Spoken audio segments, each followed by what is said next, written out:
83 करोड मान्छेहरूलाई चाहिँ डायबिटिक भएको कुरा 3 वर्ष अगाडि विश्व स्वास्थ्य संगठनले प्रकाशित गरेको छ। यो भनेको 10% विश्वको जनसङ्ख्या हो।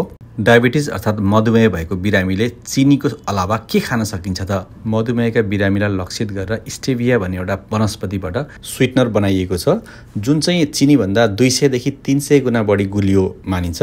यो त भयो प्राकृतिक वनस्पतिबाट निकालिएको।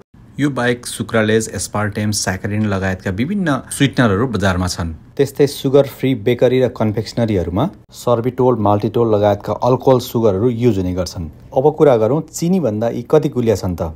चिनीलाई 1 मान्यो भने ग्लुकोज चिनीभन्दा कम गुलियो हुन्छ, 0.7 हुन्छ। मैले अघि नै भने स्टेभिया 200 देखि 300 गुणा गुलियो हुन्छ, सुक्रालोज 600 गुणा। आजकल बजारमा सुक्रालोज र एस्पार्टेमको ट्याब्लेटहरू धेरै कमन रूपमा पाइन्छ। एस्पार्टेम 180 देखि 200 गुणा गुलियो हुन्छ, स्याकरिन 300 देखि 400 गुणा। पेय पदार्थ, जुस, फ्लेभर वाटरमा युज हुने एसल्फाम के चाहिँ चिनीभन्दा 200 गुणा गुलियो हुन्छ।